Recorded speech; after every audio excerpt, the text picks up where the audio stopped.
불신과 응답. 우리는 하느님을 찾는다 그러죠. 하느님을 찾고 우리가 노력해서 하느님을 찾는 것으로 착각하는데 사실은 하느님이 우리를 부르시고 우리가 응답하는 거죠. 그것이 우리 신앙의 원리고 이 세상의 원리입니다. 그 창세기를 보면 전 성경은 어느 구절에도 다 감동적인 그 구절이지만 저도 개인적으로 어느 장면이 제일 감동적이냐고 하면은 저는 주저없이 제일 비과학적인 이야기, 제일 과학적과는 거리가 먼 창세기 1장과 2장이라고 저는 생각해요. 창세기 1장과 2장은 감동적인 하나님의 부르심과 우주 만물의 응답이 알차게 이렇게 표현된 이야기입니다. 빛이 생겨라 하며 빛이 생기 뭐라 생각하면 우주 만물이 응답하면서 떼글떼글 굴러가면서 꼴을 갖춰가는 이야기. 아무것도 없는 혼동적인 우주 만물이 하느님이 부르심에 힘차게 움직이면서 자기 모습을 갖고 가요. 거기에는 수십억 년, 수천 년이 지났는지 모르지만 어쨌든 우주 만물이 큰 아우성치면서 하느님이 부르시며 응답하는 이야기가 창세기 1장과 2장의 멋있는 장면이야. 감동스러운 장면이죠. 그래서 창세기 1장과 2장은 우주 만물이 하느님을 찾으면 대찬미가고 하느님이 사랑과 위대하심을 노래하는 대서사시예요. 그런 관점에서 창세기 1장과 2장을 보면 새롭게 우리에게 다가오는 것입니다. 하느님이 부르심에 우주 만물이 나의 개인이 부르시면 우주 만물이 힘차게 움직이면서 하나하나 꼬리가 전할 때 또 창세기의 표현은 하느님께서 보시니 좋더라 얘기가 나오는 거예요. 바로 창세기의 그 위대한 감동적인 장면이 아닌가 싶어요. 그런데 거기에서 보면 우주 만물에 대한 부르심과 응답 아주 비과학적인 얘기죠. 물론 그런데 비과학적인 얘기일 수밖에 없는 것이 그 안에는 그 시대에 가졌던 사람들이 우주관이 다 들어있어요. 그 시대는 과학적인 시대가 아니니까. 그러니까 하늘과 땅이 이렇게 기둥이 4개 있는 걸로 생각했고 하늘에 지붕이 있는 걸로 생각하고 거기에 지붕이 갈라져서 비가 오는 걸로 생각했고 이것이 그 시대에 자기들이 간직한 우주 만물에 대한 질서가 전부 그 안에 들어있어요. 자기들이 아는 것을 그대로 표현한 거예요. 그러면서 감동적으로 하느님이 하나하나 빛이 생겨라 하며 빛이 촥 생겨날 때 빛이 없는 상황에서 빛이 생길 때 얼마나 감동적이에요. 그러니까 첫날이 밤이 지나고 낮에 하루가 지났다. 하느님 보시기에 좋더라. 하나하나 부르심과 응답의 장면이 너무 하느님께 좋은 거예요. 그 말이 계속되죠. 하느님 보시기에 좋더라. 우주 만물에 대한 부르심은 하느님이 역작이면서 동시에 참 아름다운 감동적인 작품이라 그런 얘기죠. 그런데 우주 만물을 창조하실 때는 하느님이 이렇게 위대한 능력으로 그리고 그 시대 때 자기들이 철학이 질서정연하게 들어있어요. 자기들은 우주 만물의 가장 기본을 빛으로 보는 거예요. 빛. 그래서 빛을 맨 먼저 창조하는 걸 보는 거예요. 빛이 최고니까. 그렇잖아요. 운동을 일으켜주는 빛이 최고니까. 그리고 빛과 그 다음에 하늘의 창공, 땅 이런 걸 생각합니다. 그런데 하늘 위에는 하늘의 창공, 밑에는 바다. 그리고 이제 1, 2, 3과 4, 5, 6을 대칭적으로 보는 거예요. 제일 첫 번째 빛이니까 네 번째 날은 안 봐도 뻔해요. 네 번째 날은 빛과 연관되는 거죠. 해와 달과 별이에요. 네 번째 날은. 그렇죠? 그리고 다섯 번째 날은 두 번째 창공에 하늘의 새, 바다에 물고기가 들어오는 거예요. 이게 다섯째 날. 안 봐도 뻔해요. 자기들 숫자가, 개념이. 그리고 여섯째 날은 뭐냐? 온갖 짐승을 다스릴 사람이 필요한 거죠. 온갖 땅에 파란 풀씨 같은 거 갖고 와야 될 사람, 짐승을 키워야 되는 사람이 필요한 거예요. 이렇게 자기들 나름대로 아주 비과학적이지만 그러나 자기 내음대로 갖고 있는 우주 질서에 대한 정확한 자기들의 철학이 깃들어 있는 거예요. 그래서 그냥 간단히 그냥 아무렇게나 꾸민 작품이 아니라 정말 하나님의 계시로 쓰여진 작품이라 그런 얘기죠. 그런데 우주 만물을 창조할 때는 하나님이 말씀으로 힘차게 부르시고 전혀 거역하지 않고 와 하고 용서인지면서 응답하죠. 그러나 인간을 만들 때만은 전혀 달라요. 인간을 만들 때만은 하나님께서 사람이 되어라 하시지 않아요. 인간을 만들 때만은 하나님께서 계획하고 머리를 짜십니다. 그리고 도자기처럼 도자기 도예가처럼 진흙을 빚어서 인간을 만들어요. 인간을 만들 때만은 계획을 갖고 만듭니다. 하나님께서 말하자면 어전에 이르는 거예요. 성부, 성자, 성령께서 어떻게 할까? 우리를 닮은 인간을 만들자. 인간을 만들 때는 계획을 세우시면서 뭘 어떻게 만들어? 본을 가지고 본. 인간을 만드는 양복쟁이들이 양복 본을 가지고 만들잖아요. 하나님께서 인간을 만들 때는 계획을 세우시고 본을 갖고 뜨십니다. 그 본이 뭐냐? 기가 막히게도 하느님이죠. 그 본이 하느님. 그래서 예로부터 인권이 존엄성이 없냐? 인간을 이마고데이라고 이마고데요. 이미지 오브 갓, 이마고데이, 라틴말 이마고데이, 하느님의 모상이라. 인간은 그런 씨앗을 갖고 창조되는 거예요. 하느님을 가지고, 하느님 씨앗을 가지고. 이게 인간이 창조되는 모습이고 창조되는 의미입니다. 그러면 인간은 왜 사느냐? 이게 중요한 것이죠. 왜 사느냐? 사람은 왜 사느냐? 옛날에 1960년대 어떤 신부님이 하나 어떤 고등학교에서 애들에게 도의 시간에 가르치는데 숙제를 해줬대요. 다음 주까지, 다음 이 시간까지 지나간 사람 막 붙들고 물어봐라. 선생님은 왜 세상에 사십니까? 당신은 왜 세상에 삽니까? 그 얘기를 그대로 말하는 대로 그대로 적어와라. 그랬다는 거예요. 그랬더니 애들이 다 적어온 거예요. 순진하게 이제 그대로 들었는데 아주 재미난 얘기들이 많이 1960년대니까 우리나라 경제가 굉장히 어려울 때죠. 어떤 공무원이 대답하기를 사람은 누구나 살아야 하는 운명을 타고났기 때문에 사는 것이다. 타고난 운명을 타고났다 이거죠. 그리고 어떤 여대생은 대답하기를 좋은 사람 만나서 결혼을 잘해가지고 인생을 엔조이하기 위해서 나는 산다. 또 어느 마늘 장사 아줌마는 대답하기를 나는 자식을 키우기 위해서 산다. 그 시대 때 많은 하는 얘기죠. 그리고 어떤 가정주부에게 물었어요. 왜 사십니까? 가정주부는 대답하기를 글쎄 새삼스럽게 왜 그런 걸 묻지? 아직 그런 거 생각해 본 적이 없는데 실제로 많이 왜 사는가 생각해 보지 않은 경우가 많죠.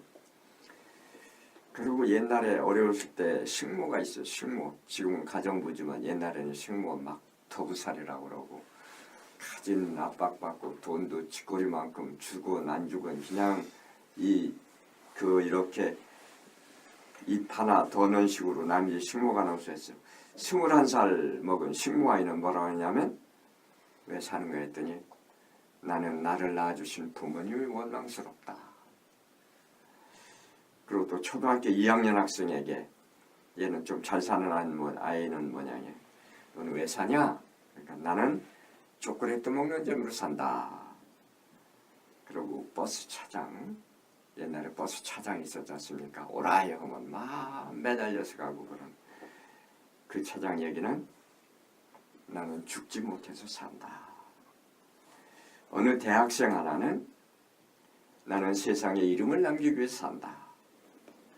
65세 된 할머니는 나는 앞집 뒷집 왔다 갔다 하는 재미로 산다. 그리고 어떤 여고생은 내일의 보람을 위해서 산다. 멋있는 얘기를 이런 얘기를 쭉 써온 거예요. 이제 그 시부님이 그걸 보고 이제 애들에게 도울 시간에 여러 가지 정리해 주셨겠지요. 결국 왜 사느냐? 우리가 생각을 하나도 안 해봐서 그렇지 근본적인 삶의 목적은 한 가지예요. 근본적인 삶의 목적을 이루기 위한 방법은 여러 가지지만 조그마한 목적은 여러 가지일 수 있지만 근본적인 삶의 목적은 뭔가? 영원한 행복이죠. 영원한 행복, 영원한 삶이에요. 근본적인 건 하나예요. 온 인류가 모든 사람이 머리가 좋은 사람, 나쁜 사람, 제대로 머리가 생긴 사람은 다 똑같습니다. 배운 사람이나 안 배운 사람이 마찬가지예요. 표현을 제대로 못 얻을지 모르지만 영원한 행복과 영원한 생명이 인간의 영원한 꿈이고 바로 인간의 삶의 목적이에요. 왜 그러냐? 아주 간단해요. 그거는 하느님이 인간을 만드신 의도가 있었기 때문에 모든 물건의 목적은 그걸 만든 사람의 의도가 모든 물건의 목적이에요. 물건 자체가 목적을 갖는 게 아니에요. 이 시계의 목적은 시간을 정확히 가리키는 거 아닙니까? 근데 이건 시계를 만든 사람이 시계를 정확히 보기 위해서 만들었으니까 시간을. 이것이 자체로 목적이 만든 게 아니라 인간의 의도가 시계를 만든 사람의 의도가 이 시계의 목적이 된다 이 뜻입니다. 그렇다면 인간의 목적은 뭐냐? 하느님의 의도예요. 하느님이 왜 인간을 만들었느냐? 이게 바로 인간의 목적이거든요. 다른 게 아니죠. 근데 하느님이 왜 인간을 만들었느냐? 심심해서 하느님이 심심해서 심심풀이로 인간을 만들었다. 그러면 인간은 목적은 하느님이 심심풀이 땅콩일 거예요. 그런데 하느님이 인간을 왜 만드냐? 자신이 영원한 생명, 영원한 행복이기 때문에 그것을 나눠주기 위해서 인간을 만든 거예요. 함께하기 위해서.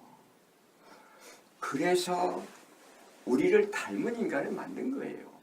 하느님 자신은 영원한 생명, 영원한 행복이기 때문에 그 자기를 닮아야만 그것을 누릴 수 있지 않습니까? 그래서 하느님께서 인간의 목적은 간단해요.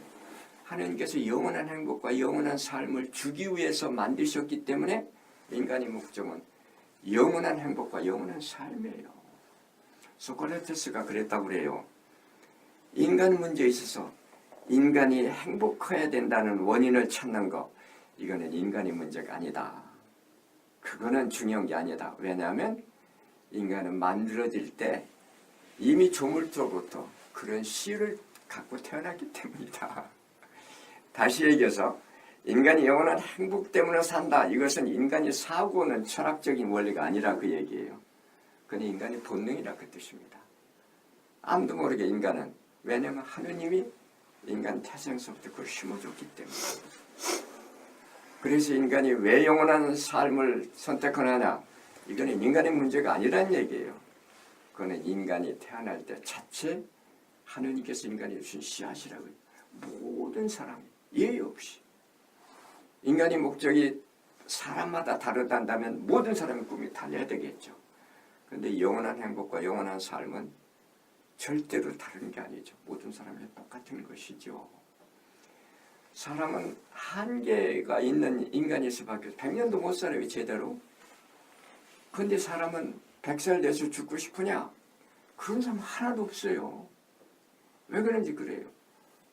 저보고 지금 이제 나이가 많아서 죽어도 될 때가 됐다고 그러지만 저 지금 너 죽겠냐? 더 살겠냐면 저는 당연히 더 산다고 그래요. 저는 하나님 와서 물어보면 뭐 100세 인생이라는 노래가 있잖아요.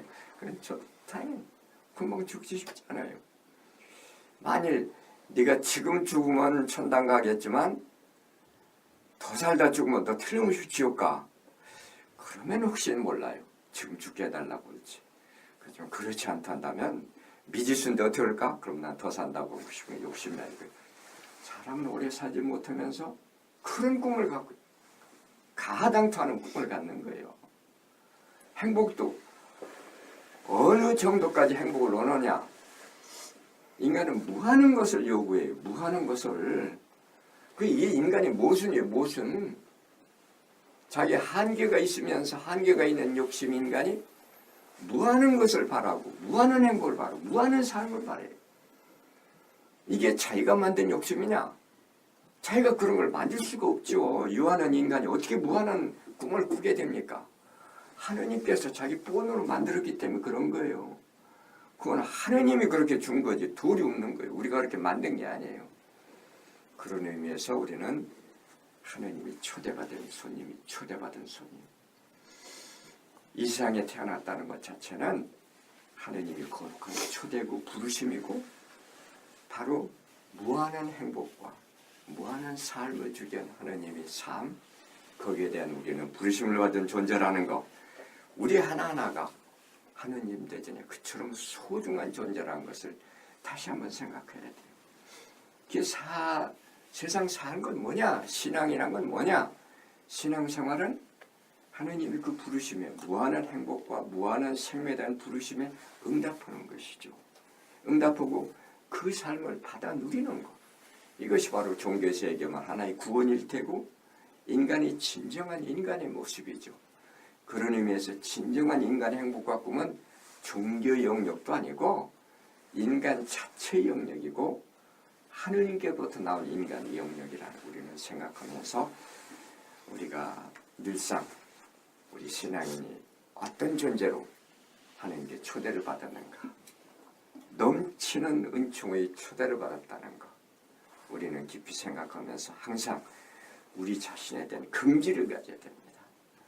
사람은 조그만 일로 인해서 아무리 큰 일로 인해서 좌절할 수 없다는 존재라는 것. 좌절해서는 안 된다는 것. 왜냐하면 무한한 하느님의 꿈이 인간에게 천부적으로 심겨져 있으니까. 그게 바로 천부적인 인간의 권리죠. 인간의 권리는 천부적인 거 아닙니까? 그러니까 목숨을 내걸고라도 천부적인 권리를 포기할 수 없는 게 인간이에요. 그 천부적이란 게 하느님이 주셨다는 것이죠. 하느님이 주셨고 하느님이 정말 우리를 초대하셨기 때문에 그런 무한한 부르심에 응답해야 된다는 걸 다시 한번 생각하면서 이 피정을 통해서 우리 자신의 삶의 소중함, 우리 삶의 정말 거룩한 목적이 어디 있다는 걸 항상 새롭게 생각하고 터득해가고 발견하는 거. 그러니까 사람은 백지로 태어나는 것 같지만 태어나면서 자기 백지 위에 자기 그림을 하느님이 본대로 살아가는 자기 그림을 그려야 되는 것이 우리에게 주어진 소명입니다.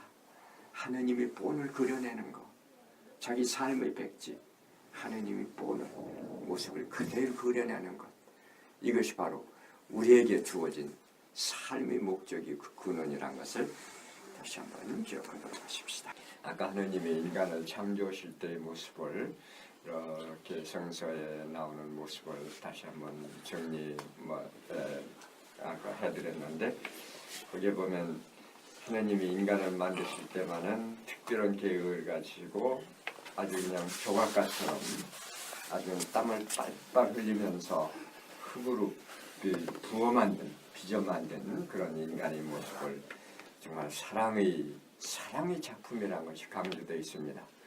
그리고 창세기 2장 보면은 하나님께서 아담을 흙으로 빚어 만드시고 끌어안으시고 코에 입김을 불어넣으니 숨을 쉬더라. 그런 표현은 정말 성사가 아니고는 10번 죽었다 깨어나도 그런 표현 못하죠.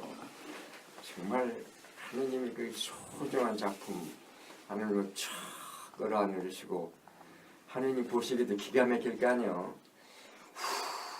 그 코에 입김을 불어넣었을 때 아담이 가슴이 바짝바짝 뛰면서 숨이 시작하면서 첫 그 눈동자가 서로 만났을 때 얼마나 감동스러운 장면이에요. 감동스러운 장면 그런 표현이 있습니다. 그리고 1장과 2장 보면 금방 논리적으로 모순되는 얘기가 나와요. 1장에 보면 그 인간의 창조가 맨 마지막입니다. 근데 2장에 보면 안 그래요. 지금 인간을 만드시고 모든 것을 이렇게 빚어서 하나하나 아담에 갖다 줘. 아담 뭐 이름을 지라고 그래. 이거 뭐라고 할까? 이게 새? 그럼 새. 이렇게 이름을 짓는 장면이 나옵니다. 그러면 전혀 순서 같은 게 뒤죽박죽이죠. 그런데 성서를 편집하는 사람이 그 뒤죽박죽인 이치가 닿지 않는 걸 그대로 했는가? 이 사람들이 선택할 수가 없었던 거예요. 여러분이 알다시피 성서는 여러 전승이 모아진 거 아닙니까? 이런 전승, 야외스 전승, 엘로이스 전승 다 엿지는데 하나를 정리하다 보니까 너무 아까운 거예요. 하나를 버리기가. 1장에 인간이 최후의 작품으로서 만물 영장이라는 거 이거 포기할 수 없고 2장에 만물의 우뜸이라는 거 그래서 모든 걸 이름을 여준 만물의 주재권자로 인간을 정한다는 거 이걸 빼놓을 수 없잖아요. 그러니까 1장과 2장이 그렇게 모순되는 걸 뻔히 알면서도 성서 저자들은 그걸 이상하게 편집 안 해요. 그대로 놔둡니다. 그 전승에 따른 편집을 그대로 간직하는 게 우리 성서의 오묘한 말. 그러니까 거기에서 무슨 이론적으로 틀려니 많이 그런 부분이나 순서가 되는 이거 따지는 건 성서를 전혀 모르는 사람들이고 성서의 진수는 바로 그런 게 아니라 그 안에 새겨진 하느님의 따뜻한 사랑, 능력, 하느님의 사랑의 전달 이런 것을 강조하는 것이죠. 그리고 인간을 창조하신 다음부터는 하느님은 인간에 푹 빠지죠. 인간을 위해서 에덴 동산을 만들어요. 가장 아름다운 에덴 동산을 만들고 그냥 인간에게 헌신을 한다고. 그것도 뭐 잘못했을 때마다 인간이 명령을 어길 때마다 하나님 인간을 또 찾아요. 아담아 너 어디 있는가? 아담아 너 어디 있는가?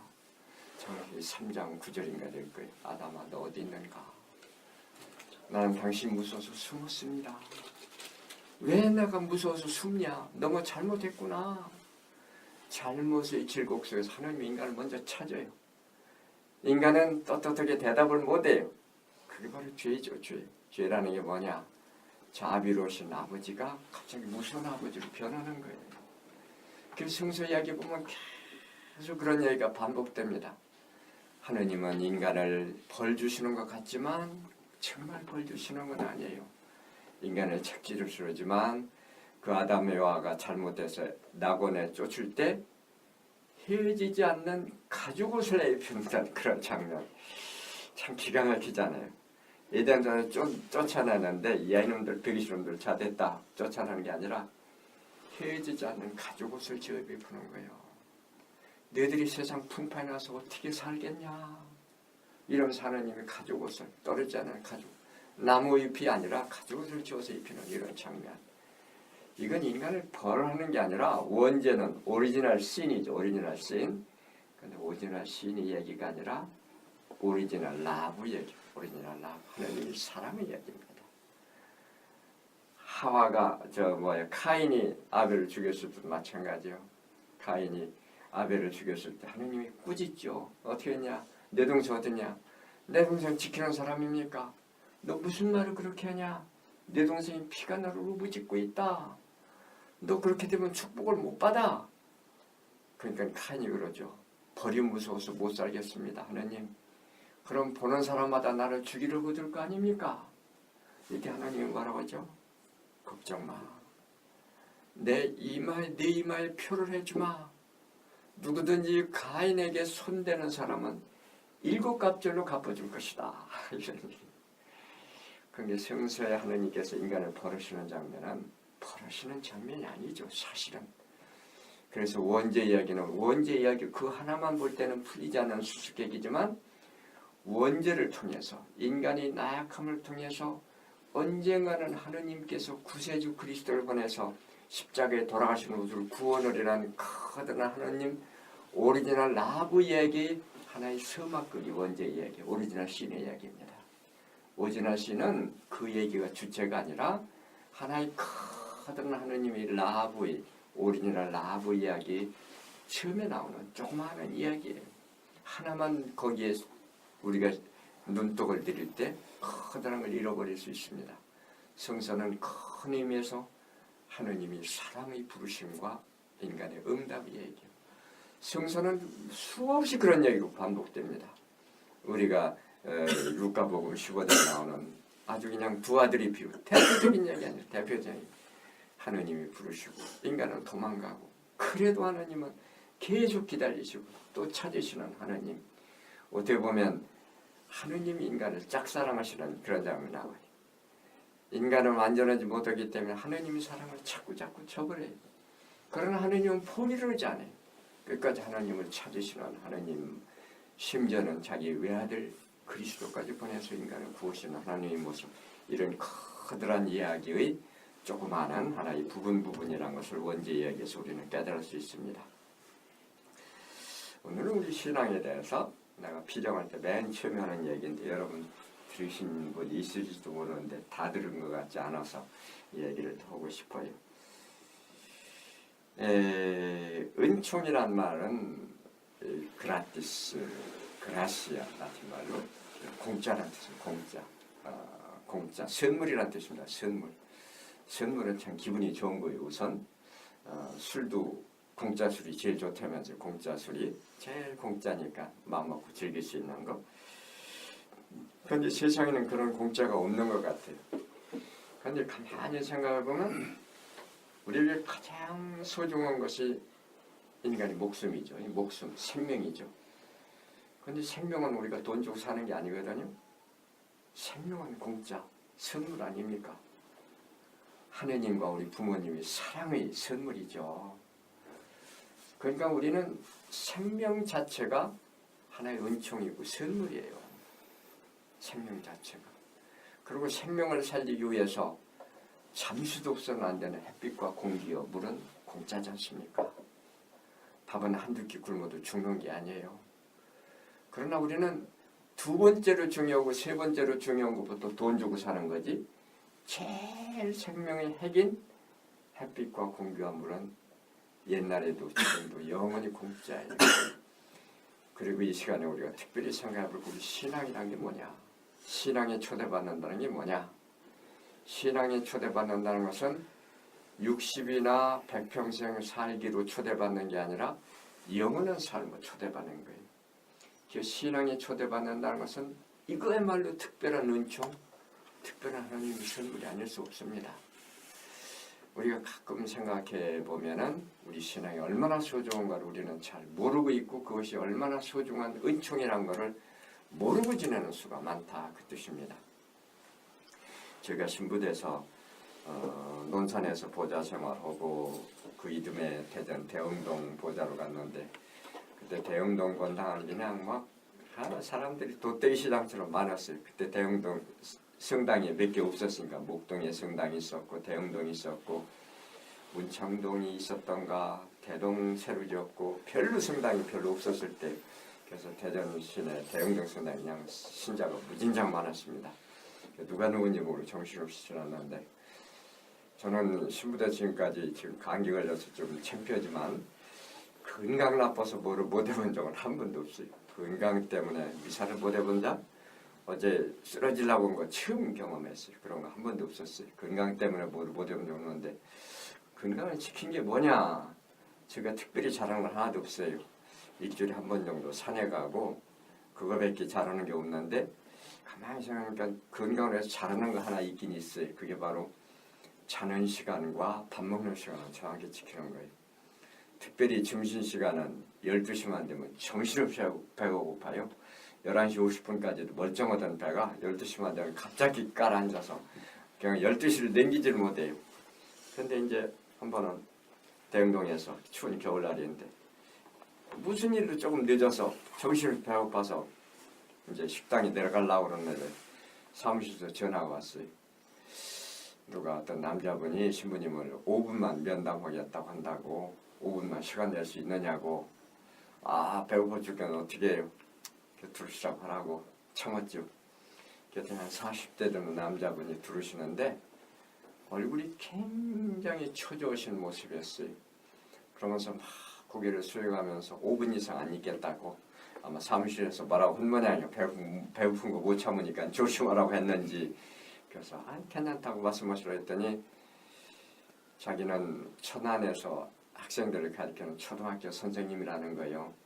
그런데 집은 대전 대동인데 지금 자기는 대전역에 기차를 타러 가는 길이라는 얘기예요.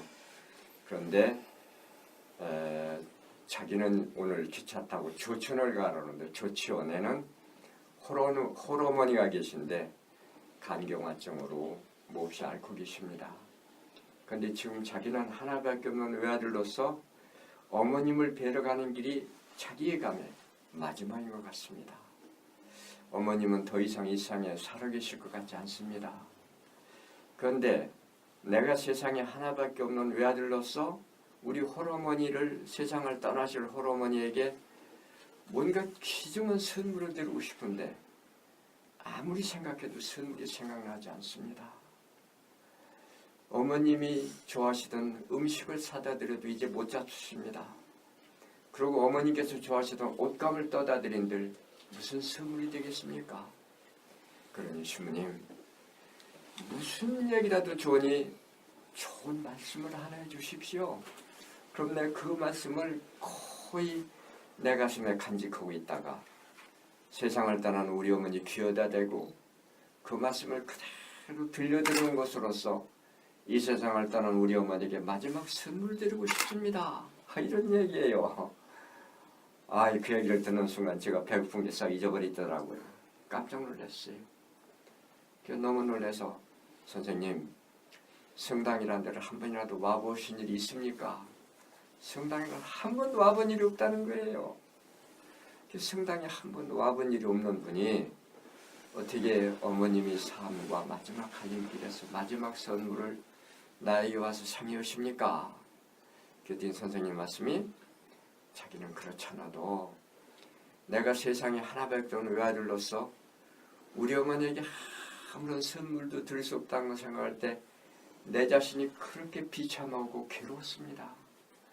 그래서 실망스러워서 고개를 떨고 걷다가 투덜투덜 걷다가 우연히 옆을 바라보니 이 성당 뾰족탑 십자가 보였습니다.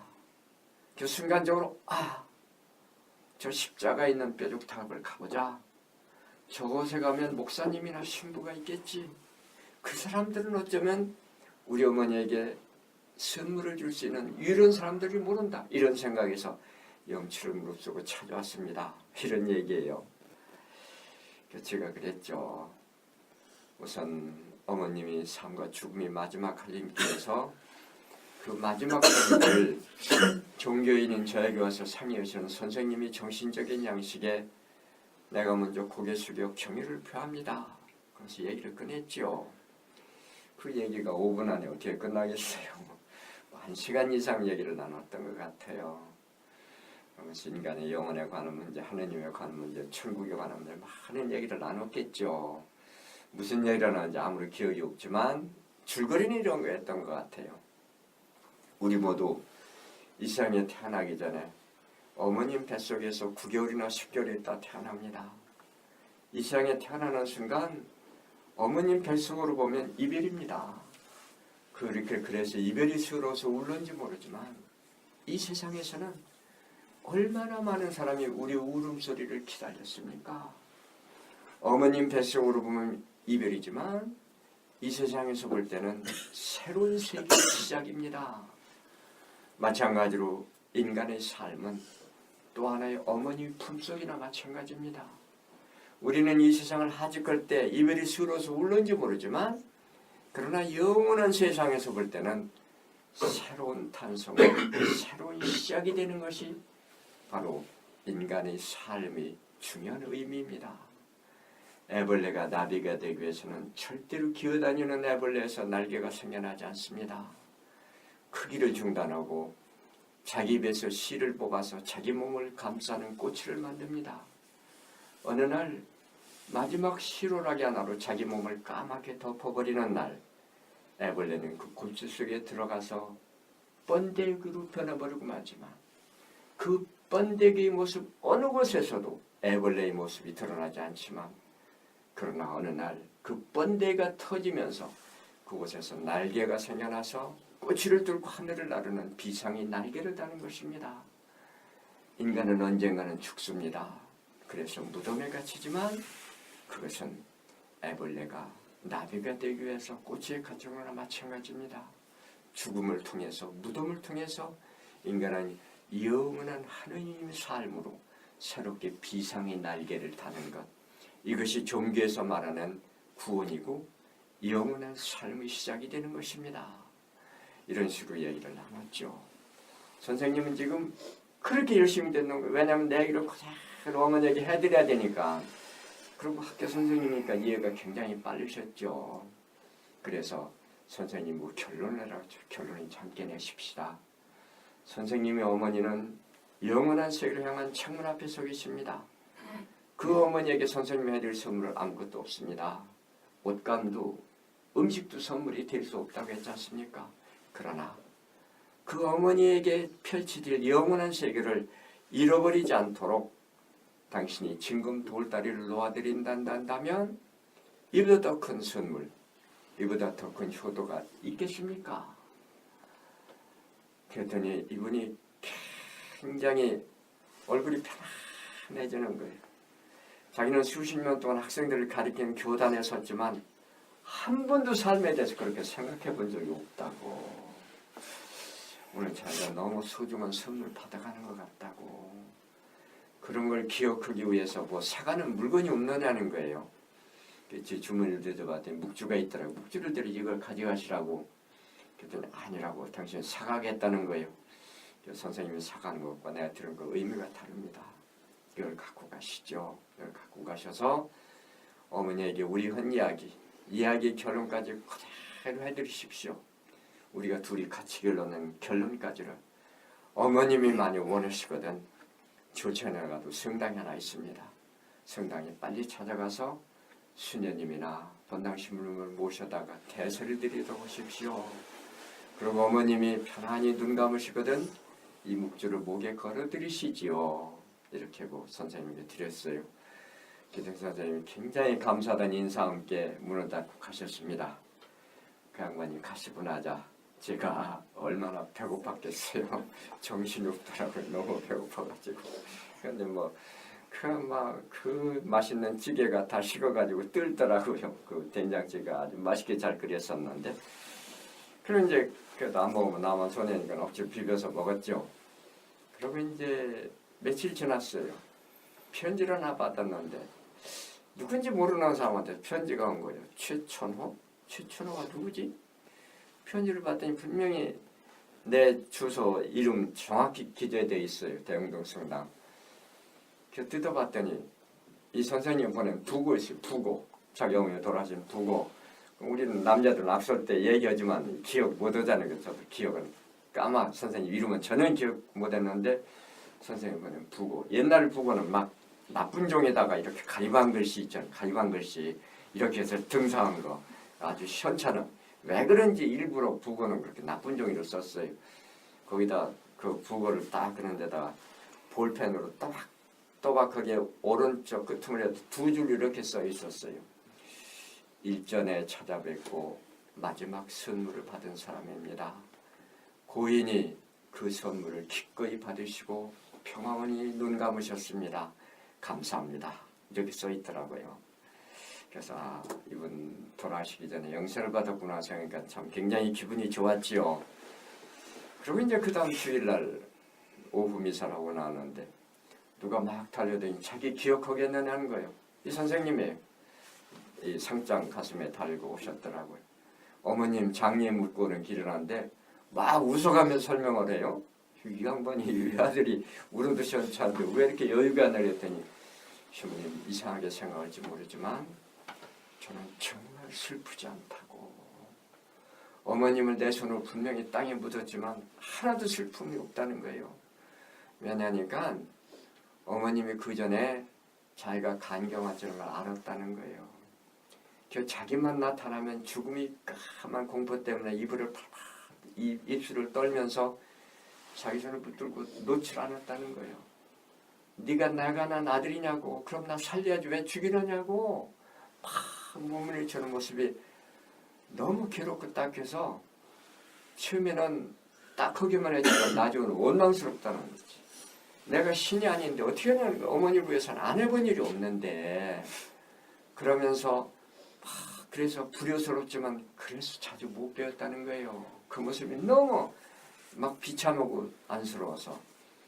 그런데 저를 만나고 가서 얘기를 들려줬을 때 어머니가 그 모든 걸 그렇게 기쁘게 받아들이시더라는 거예요.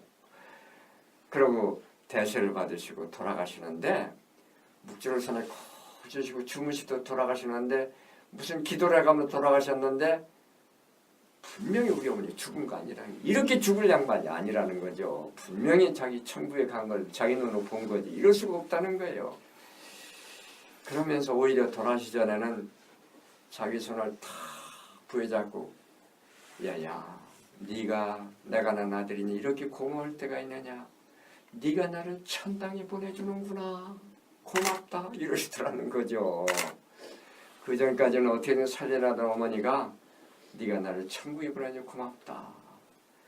그래서 자기가 막 뭉클해가지고 저를 만난 이야기를 계속 돌아가실 때까지 반복해서 해드렸다는 거예요. 반복해서 얘기를 찾고 잡고 그랬더니 이렇게 웃으시면서 마지막에 그러더라고요. 숨 끊으시기 전에 그렇게 고마울 때가 있냐고 내가 나서면 가서 고맙다 인사를 해야 되지만 나는 이제 천당 가야지 않느냐고 그러니 나를 묻고 나서 집에 가면 알라는 닭이 있다. 그 닭을 잘 지키고 있다가 안락하던 달걀 한 줄을 정성껏 싸서 그 김신부라는 사람한테 갖다 주고 내 대신 고맙다는 인사를 해라 이러셨다는 거예요. 그 자기 유언이라는 거죠. 어머니 유언. 그래서 달걀 한 줄을 쌌답니다. 집에 가서 그러다 그냥 왔다는 거예요. 주님 나는 달걀 한 줄이 아까워서 그냥 온 거 절대로 아닙니다. 우리 어머니 유언에 내가 일부러 빚을 지기 위해서 나는 빈손으로 왔습니다. 왜냐하면 나는 아직 나 자신을 하느님에 대해서 아무것도 모릅니다. 내세에 대해서도 모르고 천당에 대해서도 모릅니다. 나 자신은 아무것도 모르는 내가 어머니께 그 길을 가도록 마련해드렸습니다. 어머니께서 그 길을 가도록 마련해드린 내가 정작 몰라서 나는 그 길을 못 따라간다면 달걀 한 줄 갖다 드리는 유언이 무슨 값진 유언이 실천이 되겠습니까? 그래서 저는 일부러 빚을 지고 지금부터 어머니께서 갔던 길을 내가 터득하고 연구해서 따라가는 것으로서 유언을 대신 실천하겠습니다. 혹시 교리 같은 거 가르치는 시간 없습니까? 그러시는 거예요. 아, 그냥 감동적이더라고요. 그래서 선생님 그런 생각하셨으면 잘하셨습니다. 내 교리반이 화요일과 목요일 저녁에 있습니다. 와서 교리를 들으시죠. 그랬더니 수첩을 가지고 깨알처럼 써가면서 일찌감치 와서 기다리고 있다가 그렇게 열심히 교리를 듣는 거예요. 그러더니 몇 주일 나오더니 도저히 안 되겠다고 다른 방법 없는 거예요. 왜 그러냐고 그랬더니 그 양반 학교가 천안했잖아요. 천안. 나는 그냥 대전인 줄 알고 오라고 했던 거예요. 이 미련한 양반이 천안서 대전까지 교리 배우러 온 거예요. 학교 끝나고 올 수는 있다는 거예요. 문제는 끝나고 갈 수가 없다는 거예요. 기차도 떨어져 고속도로 고속버스 그때 없을 때니까 포장은 제대로 됐을는가 몰라요. 천안대전이 포장도 제대로 군데군데 안 될 수 있을 때요. 그런데 기차도 떨어지기 때문에 사정사정해서 화물기차를 타고 가는데 도무지 화물기차는 시간을 안 지킨다는 거예요. 어떤 때 새벽 4시에 천안역에 도착한다는 거예요. 어쩌면 좋냐는 거예요. 그래서 내가 참 나도 미련해지면 선생님도 예지간히 답답하다고 난 선생님 집이 대동이라고 그래서 그렇게 생각했는데 천안으로 들어가면 똑같은 정당이 있다고 천안에 가서 교리반을 들으면 된다고 그랬더니 자기 있는 이상한 학교는 천안성당 가기도 그렇게 힘들다는 거예요. 이상한 시골이라는 거예요. 벽도 시골. 그래서 알았다고 그럼 통신교류라고 통신교류 시식회하면 이렇게 시험지로 왔다 갔다 하는 교리가 있어요. 그거 한 6개월 걸려요. 그것도. 그랬더니 알았다고 가더니 한 3개월도 안 됐는데 뭘 종이를 갖다 확 오면서 끝났다는 거예요. 그러니까 우수한 성적 끝났다고 추천장이 붙어 있더라고. 이 사람 영세 받을 준비 충분히 됐으니까 영세 줘도 된다고. 그래서 그렇게 추천장까지 받아갖고 왔어요. 그럼 자기는 안 믿는 걸 하나도 없고 다 100점 맞았다는 거예요. 영세 안 받을 이유가 하나도 없다는 거예요. 지금 당장 영세 달라는 거예요. 그러나 그랬죠. 혼자 어떻게 영세 줘요. 그래서 선생님이 영세 빨리 받아야 좋을 거 하나도 없다고. 영세 빨리 받아야 주일마다 성당 나와야지 교무금 내야지 헌금 내야지 그 보통 어려운 거 아니라고. 그러지 말고 8월 10월까지 미루자고. 8월 10월 우리 반이 겨울이 봐야 될 때 영세받아 그때 같이 봤더니 자기를 못 믿는다고. 저 영세받아 다 준비된 내용 아니더라고. 서운해가지고 그냥 고개를 푹 하는 뒷모습이 굉장히 짠했던 그런 느낌이 들었어요. 그래서 대부를 훌륭한 사람 정해줘야 되겠다 싶어서 대부를 매일 미사 빠지지 않는 충남대 교수가 있었어요. 철학과 교수 김병호 교수. 지금도 살아계실 거야 뭐 그 양반. 나이가 뭐 90이 넘었을지 모르지만 그분이 매일 미사하는 양반이. 그래서 그분을 대부 좀 쓰라고 그랬더니 영세하기 전부터 대부님 대자님 오면서 그렇게 친하게 지내시더라고요. 그러고 이제 영세 받는 날 양반이 어린애처럼 좋아하는 거예요. 그러더니 자기 부인 아이들 다 성당에 데리고 온 거예요. 성당 다니는 건 자유지만 애비가 가장 영세받는데 식구들이 안 오면 되냐? 헐리우드 와서 사진이라도 찍어라. 그래가면서 어린애처럼 들떠서 좋아하면서 세례를 받는 걸 봤어요. 그러고 이제 저는 이제 그 양반 세례 받고 저는 또 이제 인사이동이 있어서 예산 딴 데로 갔습니다. 그러다가 이제 1년 후에 로마 가라고 주례님이 그래서 대전에 수석 때문에 잠깐 나왔다가 길에서 그 대부님을 만났어요. 김병호 교수를 만나서 도가니탕을 먹으면서 대자되는 그 최바오로 했어요. 최바오로 선생님 성당 잘 다니느냐고 난 궁금해서 물어봤더니 이 대부님 하는 얘기가 자기 기분 나빠서 대부를 못 오겠다는 거예요. 그 대부가 기분 나쁘다는 건 냉담했다는 얘기도 깜짝 놀랐죠. 왜? 그 양반 냉담했느냐고. 그랬더니 그 양반 하는 얘기가 휴가 생각해보라고. 대자면 대자답게 나보다 모르는 게 좀 많던지 가끔 기도들 빼먹던지 미사를 빠지던지 그래야 혼내는 마음으로 대부는 들은 건데 이건 뭐든지 대자가 자기보다 낫다는 거예요. 그래서 자기 대부 가오가 안 쓴다. 가오가 안 써서 신앙심에서 시기심이 느껴진다. 그래서 그 사람 대원 참 아주 재밌는 표현이구나 그걸 느꼈어요. 신앙생활 잘하는 걸 알았죠. 그러고 이제 저는 로마에 이제 공부하러 갔는데 이 양반이 가끔 편지를 보는데 그 편지가 저를 감동시키는 거예요. 편지 항공엽서 제일 싼 거 있잖아요. 이렇게 접어서 붙이는 거. 그게 면수가 굉장히 많아요. 여러 6면인가를 쓸 수 있어요. 그것도 모자라서 가운데 또 백지 하나 넣어서 써보네. 그런데 교육이란 교육, 피정이란 피정은 안 다니는 데가 없는 거예요.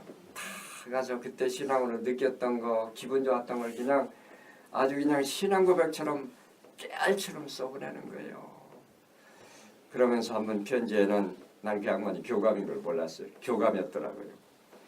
남들은 자기 보고 시골 벽천에서 전기도 안 들어오는 벽천에서 분교 5년 동안 움직이지 못하는 바보 교감이라고 다 놀리는데 자기는 여기에 5년 아니라 10년이라도 있고 싶다는 거예요. 너무 좋다는 거예요. 왜냐하면 내가 우리 동료 교사 2명에게 전교를 해서 영세를 받게 했고 내가 대부 썼단 말입니다.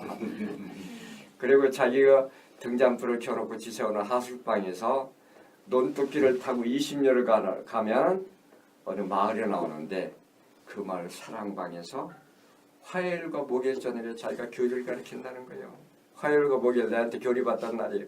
그걸 갚기 위해서 이제 교리를 가르치는데 동네 아주머니 아저씨들이 한방 가득히 모여서 내 말을 들을 때 내 입을 통해서 하느님 말씀들이 이 사람들 가슴 안에 심어주구나 생각할 때 자기는 오히려 너무 감사스럽고 흥분스럽다고.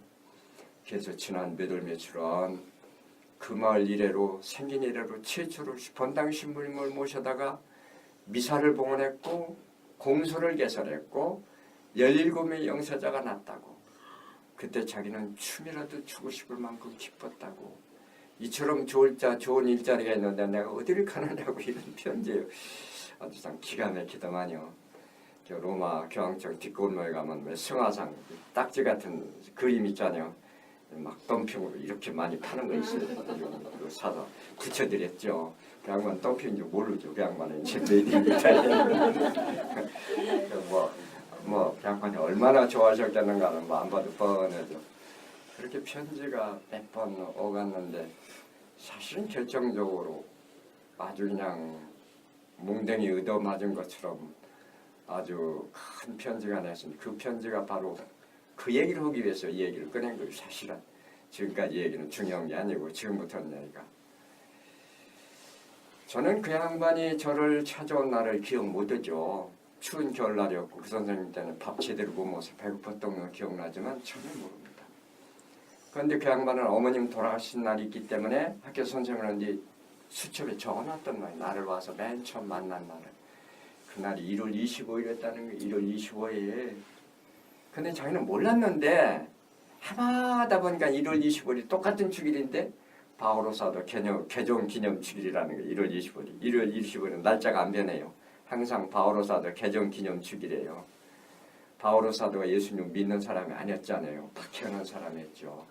그래서 다마스코로 박해자들 따라 그리스도를 믿는 사람을 잡아주기 위해서 가다가 말에서 떨어지면서 예수님은 음성을 듣죠.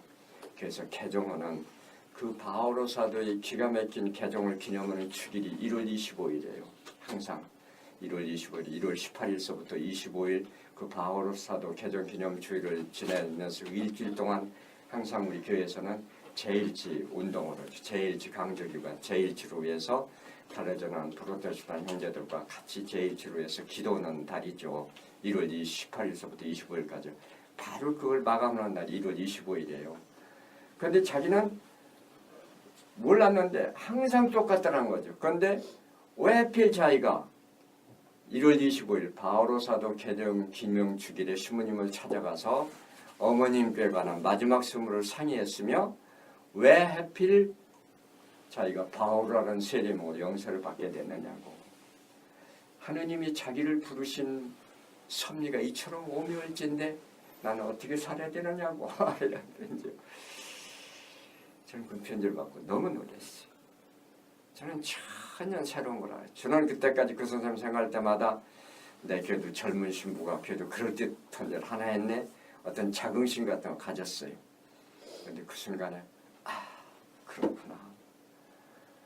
하느님이 이 영혼을 부르기 위해서 이처럼 애타게 찾으셨구나. 하느님이 이처럼 애타게 찾으시는데 나는 조그만 심부름을 하나 했구나. 이게 느껴지더라고요. 하필 그 순간 대동에서 대전역에 표를 사러 가는데 대흥동 앞길이 제일 가까운 길이 아닙니다. 대흥동 길을 건너는 건 먼 길이에요. 대흥동을 그러면 대동에서 더 가까운 길이 있어요. 그런데 그 양반이 왜 대흥동 앞길 성당길을 걸어갔을까? 그러다 비참하게 자리를 고개 숙이고 투덜투덜 걸어가다 우연히 옆을 봤으니 십자가 보였고 돌아봤더니 내가 밥 먹으러 내려가지 않았고 이게 정말 우연의 이치일까? 우연이라면 할 말이 없지요. 우연이라면 할 말이 없지만 하느님께서 간곡한 마음으로 그 사람 영혼을 놓고 오신 것이죠. 우연한 기회에 그 사람이 문을 연 것이죠. 묵시록 3장 20절에 그런 구절이 나옵니다. 나는 언제나 내 집 바깥에서 문을 두드린다. 네가 문을 열면 나는 언제나 내 안에 들어가서 너와 함께 먹고 살리라. 이 말씀이 있어. 하느님 항상 우리 문을 두드리시는 분이에요. 강제로 우리 문을 깨고 들어오시는 분 아닙니다. 그러나 끊임없이 기다리는 거죠. 우리 신앙인들이 우리가 능력이 있어서 우리가 탐구해서 하느님을 찾은 것을 착각해요. 사실은 우리가 하느님을 찾은 게 아니라 하느님이 훨씬 먼저부터 우리를 찾으신 거죠. 마치 씨앗이 땅속에 있다가 햇빛을 바라보며 새싹이 탁 떴을 때 새싹이 기지개를 켜면서 오 찬란한 햇빛이여 내가 너를 얼마나 찾아 헤맸는지 모르노라 하고 기지개를 폈단다면 문학적으로는 멋있는 표현이죠. 그런데 사실은 정반대죠. 햇빛은 이 씨앗이 땅속 깊이 보이지 않을 때부터 비추고 있었어요. 끊임없이 놓고 있었죠. 너 나와 임마. 내 씨앗 속에 생명이 있다고. 생명이. 그럼 끊임없이 빛으로 쏘죠. 그래도 안 나오니까 비를 내리죠. 비를 내려서 촉촉하게 적십니다. 적시면 조금 터지기가 쉬울 줄 알고 그러다 안 나오니까 또 비를 내죠. 젖은 몸에. 그럼 그때서 비로소 님이 터지고 나오는 거죠. 햇빛은 씨앗이 땅속에 있을 때부터 끊임없이 비쳤던 거예요. 하느님은 우리를 끊임없이 찾아 헤매는 것이죠. 이게 성서의 부르심과 마음에 대한 부르심, 우리 신앙의 부르심 마찬가지예요. 우리 신앙도 하느님이 부르심이고 신앙생활은 우리 응답이에요. 그 하느님의 사랑의 부르심에 조금씩 응답하는 것, 감사, 기쁜 마음으로 살아가는 것, 이것이 바로 신앙이고 우리 신앙의 소중함이고 정말 무엇보다도 바꿀 수 없는 가장 커다란 하나님의 은총이라는 걸 다시 한번 깊이 깨달으면서 우리가 하느님의 부르심과 응답이 우리 삶 전체에 이어지고 있다는 것, 우리 삶 전체에 끊임없이 하느님의 부르심과 끊임없는 우리 응답이 결국은 우리 삶을 완성해 나가고 이 세상의 천국을 만들어 간다는 것. 사람들은 천국이 지옥이 죽은 후에 시작되는 걸로 착각해요. 그런데 천국과 지옥은 절대로 죽은 다음에 생겨나는 게 아닙니다. 이 세상에서 씨앗이 터져서 만들어가는 거예요. 이 세상에 천국의 씨앗을 자기가 심어서 그걸 키우지 않으면 죽어서 천당이 없어요. 지옥도 마찬가지입니다. 이 세상에서 미움과 증오와 무관심으로 우리 자신을 지옥으로 어둡게 할 때 그게 지옥이 되는 거예요. 지옥과 천국은 이 세상과 관계없이 만들어지고 갑자기 죽음을 수혜받더니 천당에 있다? 절대로 없어요. 그런 세상. 이 세상에서 천국의 씨앗을 끊임없이 키워가고 그 성경에 보면 하늘나라는 큰 나무와 같다고 그러지 않습니까? 겨자씨와 같다, 나무와 같다. 점점 커서 하늘이 나들이 시작은 점점 성장해가는 거예요.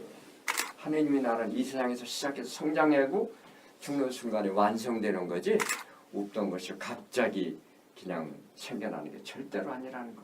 그래서 우리는 이 세상에서 그런 천국을 조금씩 응답의 삶을 통해서 만들어가야 된다는 것을 충분히 다시 한번 생각하면서 우리 신앙의 소중함을 다시 한번 기억하도록 하십시다.